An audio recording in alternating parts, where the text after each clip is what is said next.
Hello everyone, let me introduce myself. My name is Maryani Akmadewi with NPM 22314009.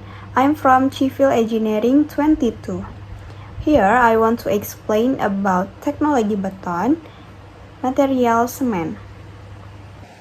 Yang pertama ada pengertian semen. Semen adalah bahan perekat hidrolik yang digunakan dalam konstruksi, terutama untuk membuat beton, mortar, dan plester. Ketika dicampur dengan air, semen akan membentuk seperti pasta yang mengeras melalui proses hidrasi, memberikan kekuatan dan stabilitas pada struktur.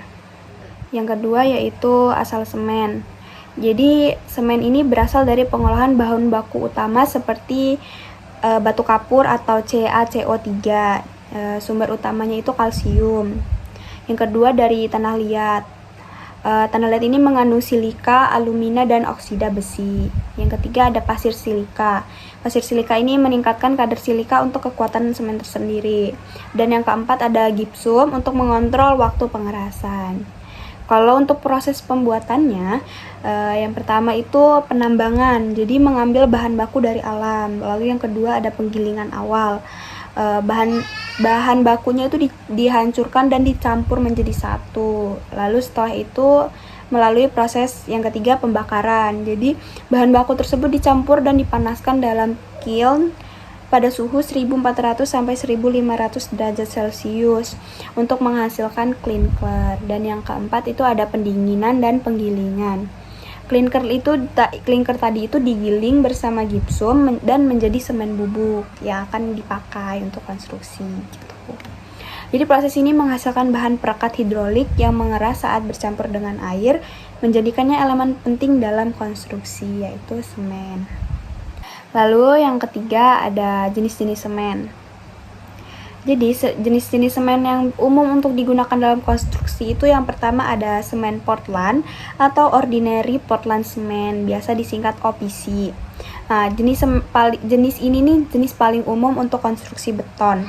Tersedia dalam beberapa tipe juga, ada tipe 1 sampai 5 tergantung pada karakteristiknya. Yang selanjutnya itu semen Portland, Pozzolan atau PPC. Semen ini mengandung bahan tambahan seperti pozzolan. Semen ini juga lebih tahan terhadap sulfat dan cocok untuk lingkungan yang agresif.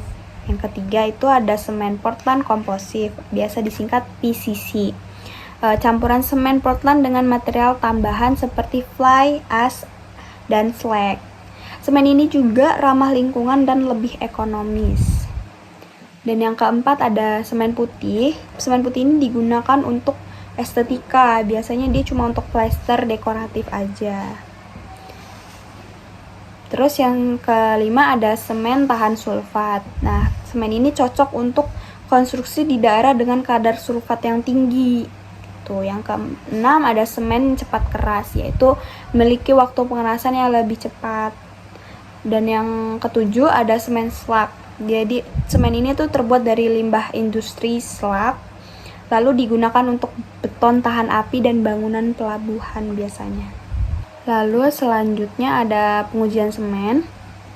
Pengujian dilakukan untuk memastikan kualitas semen sebelum digunakan, dan ada beberapa pengujian yang penting.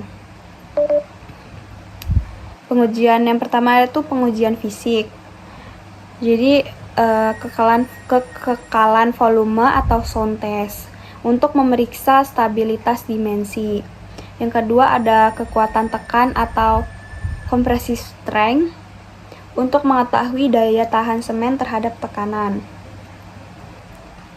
Lalu yang ketiga ada kehalusan atau finish test. Ini memastikan partikel halus agar hidrasi maksimal atau pengerasannya maksimal. Yang kedua ada pengujian waktu ikat atau setting time.